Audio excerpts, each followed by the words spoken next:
Mari kita berdoa sebelum kita mendengarkan firman Tuhan. Tuhan Yesus, kami sudah memuji Engkau dan memuliakan Engkau. Kami sudah mohon pengampunan dosa daripadamu. Dan sekarang tiba waktunya bagi kami untuk mendengarkan isi hati Tuhan. Tolong kami supaya kami bisa konsentrasi sehingga firman-Mu bisa kami terima dengan baik. Kami taruh dalam hati kami dan Roh Kudus kiranya menolong kami untuk melakukan firman Tuhan dalam hidup kami. Demi Kristus Yesus Tuhan, kami sudah berdoa. Amin. Bapak Ibu yang terkasih di dalam Tuhan, mari kita membuka Alkitab kita dari Kolose 1 ayat 13 sampai 14. Kolose 1 ayat 13 sampai 14. Demikian bunyi firman Tuhan, saya akan bacakan untuk Bapak Ibu sekalian. Ia telah melepaskan kita dari kuasa kegelapan dan memindahkan kita ke dalam kerajaan anaknya yang kekasih. Di dalam Dia kita memiliki penebusan kita, yaitu pengampunan dosa. Berbahagialah setiap orang yang mendengarkan firman Allah dan yang memeliharanya dengan setia dalam kehidupannya. Haleluya. Haleluya.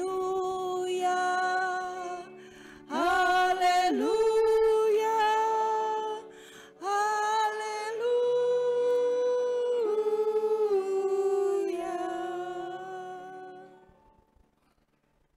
Shalom. Selamat pagi Bapak dan Ibu yang terkasih dalam Tuhan. Iya. Terima kasih untuk majelis dan Ibu Pendeta Sedih Hati Gia yang sudah mengundang saya. Kalau nggak diundang saya nggak di sini. Bapak Ibu saya ketawa supaya saya nggak tegang ini. Ya Bapak Ibu yang terkasih dalam Tuhan, tema yang diberikan oleh Sinode adalah Kerajaan Kristus. Apa yang Bapak Ibu bayangkan tentang Kerajaan Kristus? Bapak Ibu, kalau kita berbicara mengenai Kerajaan Kristus atau Kerajaan Allah, berarti Allah yang menjadi Raja dan memerintah atas seluruh kehidupan kita. Saya ulang, Kerajaan Kristus atau Kerajaan Allah berarti Allah yang memerintah menjadi Raja ya dalam kehidupan kita. Bapak Ibu setuju nggak? Setuju atau tidak Bapak Ibu? Setuju dong ya. Namanya juga Kerajaan Allah, Kerajaan Kristus berarti Dia yang memerintah. Tetapi Bapak Ibu, Kerajaan Allah itu atau Kerajaan Kristus bukan hanya berbicara kehidupan kekal bersama Kristus di masa yang akan datang. Saya ulangi. Jadi Kerajaan Kristus yang akan kita bicarakan di sini adalah bukan hanya berbicara soal kehidupan kekal bersama Kristus di masa yang akan datang. Setiap kita, Bapak Ibu dan saya, kita mempercayai bahwa Yesus Kristus sudah mati di atas kayu salib menebus dosa kita. Maka kita meyakini Bapak Ibu dan saya diselamatkan. Amin. Amin. Kita harus pegang itu. Ya, kalau kita berbicara tentang kerajaan Allah dan Kristus, Bapak Ibu dan saya adalah umat yang sudah ditebus, diselamatkan oleh Dia. Tetapi Bapak Ibu yang terkasih di dalam Tuhan, kerajaan Allah itu bukan hanya berbicara soal kehidupan masa depan, tetapi pertama berbicara soal kehidupan sekarang ini yang Bapak Ibu jalani, di mana kita memberi diri sepenuhnya dipimpin oleh Raja kita sebagai umatnya. Memang suatu saat nanti Bapak Ibu dan saya akan menuju ke surganya yang mulia. Ya, tetapi berbicara tentang kerajaan Kristus, Bapak Ibu loh dan saya yang masih hidup sekarang ini di dunia ini, kita harus meyakini bahwa Kristus itu menjadi Raja dan seharusnya memimpin kehidupan kita. Artinya apa? Berarti Bapak Ibu dalam hidupnya sebagai orang yang ditebus oleh Tuhan, jangan hidup di dalam dosa.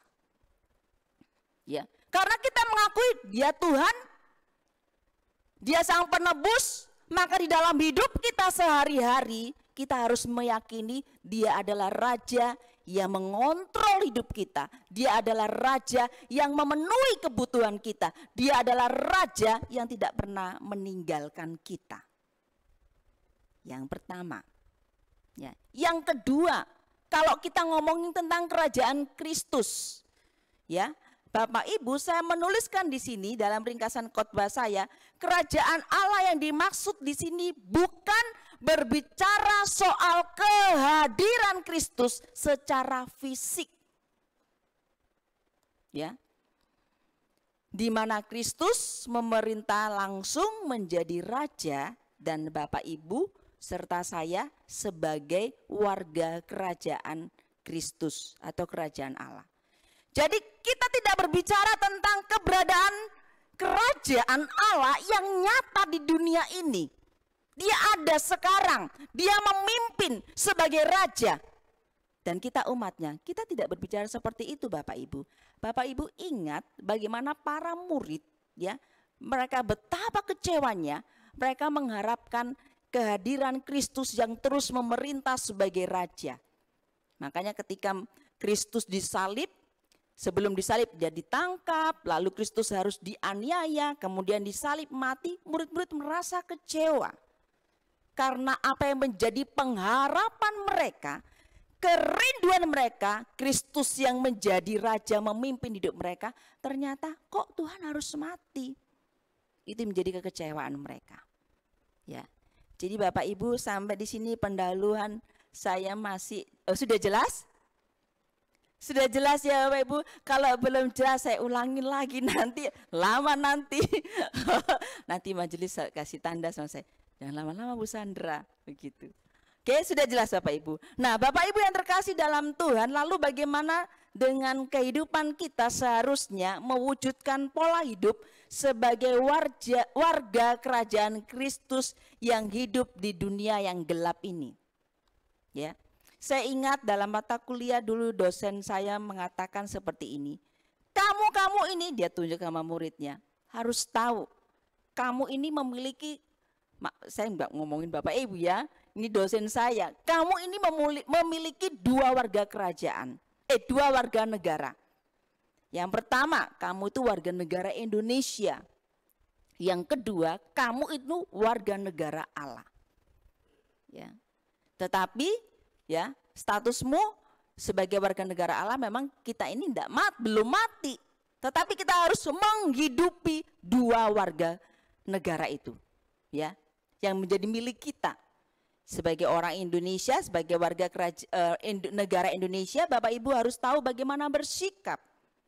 Tetapi sebagai warga kerajaan Allah, sebagai anak-anak Tuhan, Bapak Ibu harus tahu bagaimana memperlakukan hidup kita, menjalani hidup ini hari lepas hari. Nah Bapak Ibu yang terkasih dalam Tuhan, firman Tuhan hari ini berbicara tentang Allah yang sudah menebus dosa kita. Ya, sering kali ini kita dengar bersama-sama bahwa Allah itu sudah menebus kita dari kegelapan. Ya, kegelapan di sini adalah berarti Bapak Ibu dan saya dilepaskan dari kuasa dan pengendalian oleh si jahat. Ya, Bapak Ibu dan saya itu dilepaskan oleh si jahat. Bapak Ibu dilepaskan oleh kuasa Tuhan dari si jahat. Saya hampir salah mengucapkannya. Suami saya bilang gini, Ma, kamu tuh kalau khotbah tuh terlalu cepat. Kadang-kadang kamu salah. Oh iya, hari ini ternyata saya sudah bilang, yo nanti aku nggak cepet-cepet. Ternyata salah lagi. Bapak Ibu yang terkasih di dalam Tuhan, ingatlah identitas dirimu Bapak Ibu dan saya, kita ini dulunya adalah budak dosa. Kita terikat oleh dosa sehingga Bapak Ibu dan saya itu harusnya binasa. Tetapi karena penebusan Kristus, Bapak Ibu dilepaskan oleh Tuhan sehingga kita menjadi orang yang dimenangkan. kita dilepaskan dari kegelapan, bahkan dari kejahatan daripada kuasa iblis. Ya. Iblis begitu ingin merampas kehidupan Bapak Ibu dan saya. Supaya apa? Supaya kita jatuh di dalam dosa. Usaha iblis itu tidak main-main Bapak Ibu. Membuat Bapak Ibu dan saya jatuh dalam dosa. Dalam segi ekonomi mungkin ketika kita diserang. Oh, masih kuat dia. Ya, dari kaya jatuh miskin, ternyata dia masih mengasihi Tuhan. Coba disentil, dikasih itu. Istrinya dikasih pria lain mungkin. Jadi ada pria idaman lain. Kira-kira masih kuat enggak ini rumah tangganya? Ternyata istrinya kuat. Ya, tidak jatuh dalam dosa. Nah, kalau istri kuat, sekarang coba suami dikasih wanita idaman lain. Ternyata memang mereka keluarga ini masih sungguh-sungguh mengasihi Tuhan, jadi masih bisa menang. Usaha bangkrut, lalu digoda dengan laki-laki, digoda oleh perempuan, ternyata mereka masih kuat. Nah, akhirnya iblis mulai lihat, coba anak-anaknya kasih narkoba, ya, ada kesulitan, atau dikasih tentang hubungan mereka yang dihancurkan. Kalau mereka masih kuat, maka iblis akan mencari jalan, akan mencari celah bagaimana Bapak Ibu bisa dibuat jatuh. Nah, oleh sebab itu hari ini kita bersyukur kalau kita selalu menang karena kita menjadi milik Kristus sepenuhnya. Bapak Ibu sudah ditebus oleh Tuhan sepenuhnya menjadi milik Kristus. Jadi kita ini bukan milik kegelapan lagi, tetapi milik daripada Kristus sepenuhnya.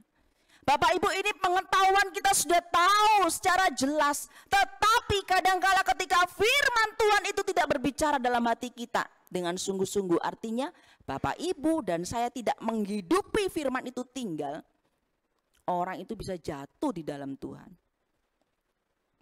Bapak Ibu, saya membaca grup WA di satu alma mater kami, Sekolah Teologia, para hamba-hamba Tuhan, bagaimana mereka menceritakan dalam kehidupan pelayanan. Ada jemaat yang sudah didoakan, ya, dia melayani Tuhan, didoakan. Ternyata jemaat ini sebagai seorang pelayan, dia itu punya hobi main judi online. Ya, main judi online sampai habis bis-bis. Nah, sebagai penatua maka apa yang harus dilakukan? Apakah dia digembalakan? Dia tidak boleh jadi penatua lagi? Kan memang persyaratan penatua tidak boleh seperti itu, ya.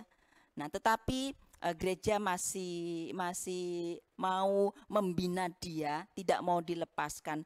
Jadi oke, jangan dikasih tugas dulu, di-off-kan dulu, tapi kita dibimbing, dibantu dalam keuangan. Tapi yang terjadi di sini Bapak Ibu, semakin dibantu, semakin dibimbing, bukannya semakin baik. Ya. Kecanduan judi online bertambah-tambah. Lalu apa yang menjadi hal yang tidak baik? Dia suka ngutang di jemaat. Dan kalau sudah ngutang, jemaat yang satu diutang, jemaat yang ini diutang, semuanya merata diutang. Lalu ketika ditagih dia tidak bisa mengembalikan. Nah, Bapak Ibu, yang saya mau tekankan di sini, kita sudah sering dengar tentang firman Tuhan ini bahwa Bapak Ibu tuh sudah dihapus dosanya. Kita sudah ditebus oleh dosanya. Tetapi ingat, ketika Bapak Ibu dan saya tidak mampu menghidupi firman Tuhan dalam hidup kita, kita jatuh dalam dosa. Ya, seperti seorang majelis atau hamba Tuhan, ya, banyak sekali gangguan, bahkan LGBT dan yang lain sebagainya itu bisa membuat kita jatuh di dalam dosa. Nah, oleh sebab itu pentingnya bagi kita Bapak Ibu harus yakin kita ini adalah anak-anak Tuhan. Identitas kita, ya, sebagai warga kerajaan Kristus jangan dilepaskan, jangan mudah tergoda. Ingatlah identitas itu sehingga Bapak Ibu dan saya tidak mudah jatuh di dalam dosa. Yang pertama. Kemudian yang kedua, Bapak Ibu, firman Tuhan katakan ketika kita dilepaskan daripada kuasa kegelapan, Ia memindahkan kita ke dalam kerajaan anaknya yang kekasih, yaitu kerajaan Kristus, dan Dia telah memiliki penebusan kita, yaitu pengampunan dosa. Ya. Jangan sia-siakan penebusan Kristus dalam hidup kita. Seorang pengkhotbah atau orang lain atau saya sendiri sekarang mau mengatakannya, jangan pernah menyalibkan Kristus yang kedua kali. Betul ya Bapak Ibu? Ya, seringkali kita mendengar itu. Jangan pernah kita menyalibkan Kristus yang kedua kali. Artinya apa? Jangan kita membuat Kristus menderita karena dosa-dosa kita. Ya. Dia yang memberikan penebusan kepada kita. Bapak, Ibu, dan saya itu ditebus bukan dengan darah biasa loh. Bukan dengan darah domba seperti bangsa Israel ketika mereka berdosa. Mereka harus membawa hewan domba yang kudus, yang tidak bercacat, lalu mereka tumpangkan tangan di situ sebagai tanda ini loh dosaku, wis tak taruh di binatang itu domba, lalu imam yang mendoakan.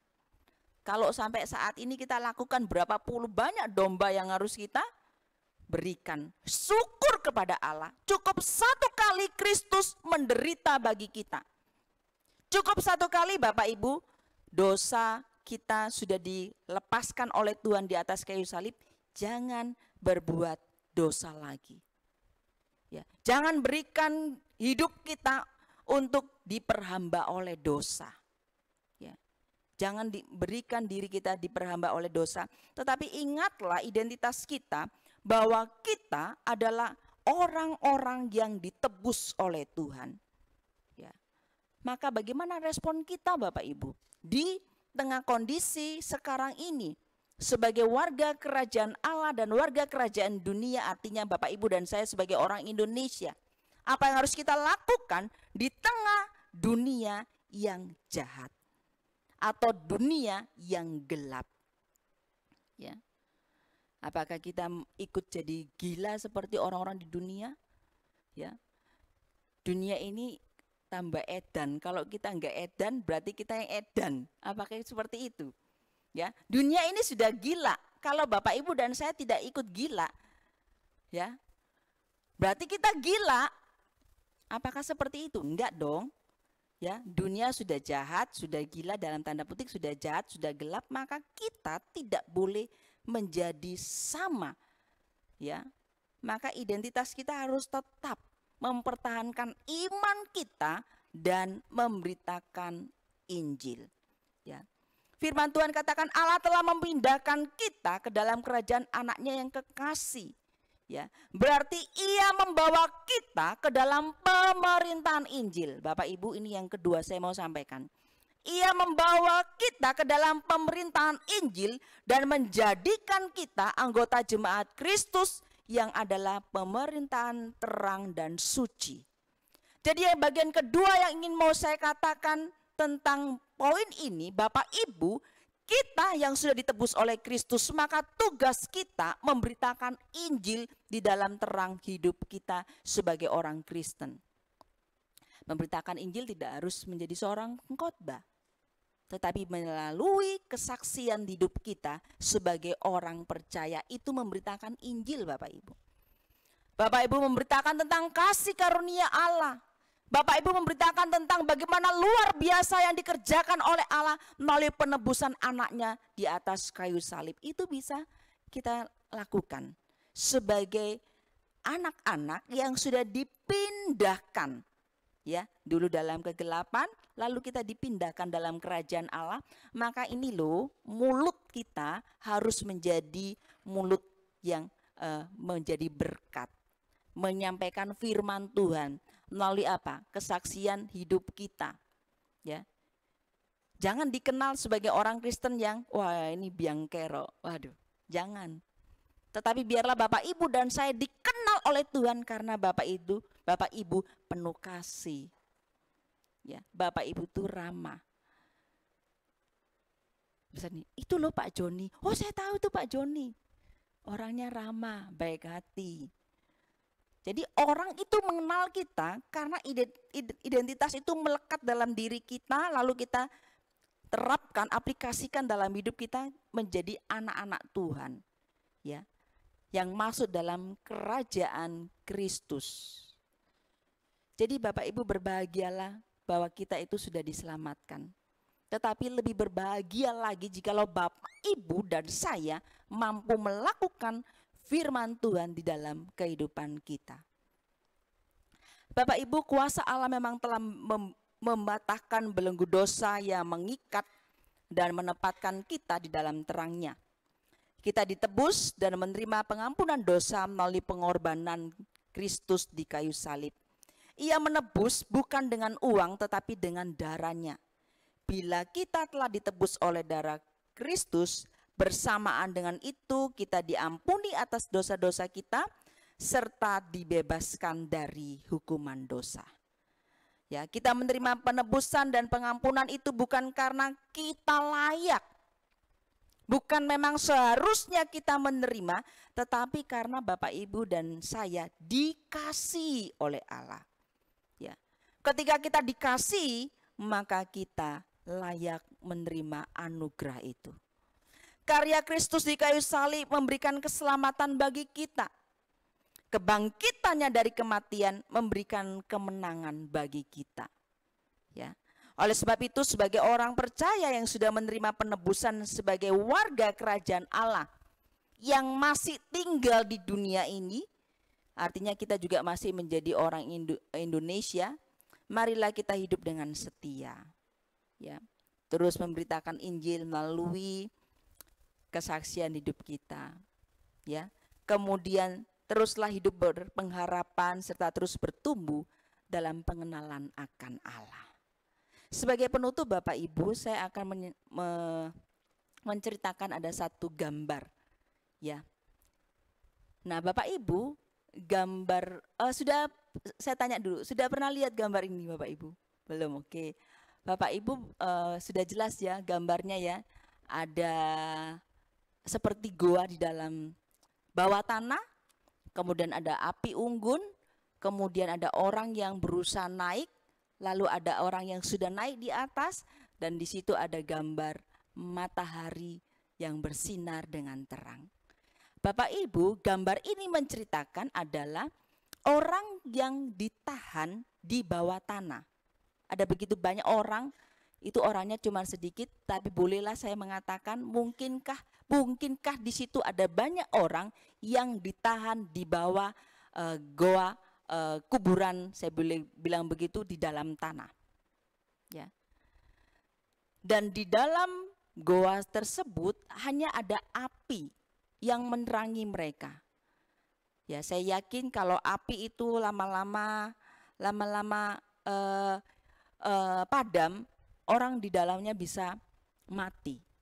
Nah, Bapak Ibu, ada satu orang yang keluar itu, ya, ya, dia tidak mau mati di dalam. Oleh sebab itu dia dengan berbagai macam cara dia ingin bisa keluar. Di dalam kegelapan itu hanya ada api dan sekelilingnya pasti terang cuman sedikit, maka dia mencari cara bagaimana dia bisa keluar. Ternyata dia jalan-jalan menjauh dari api itu, ada sedikit cahaya di atas. Ya, ada sedikit cahaya di atas, maka dia berusaha sedemikian rupa sampai orang itu bisa keluar Bapak Ibu. Dan ketika dia bisa keluar, lalu dia teringat, ada banyak teman-teman saya di bawah sana. Kalau api itu mulai padam, maka saya yakin teman-teman saya tidak akan selamat. Mereka pasti akan mati. Maka dia memutuskan dia turun lagi. Padahal untuk bisa naik ke atas Bapak Ibu, dia mengalami kesulitan.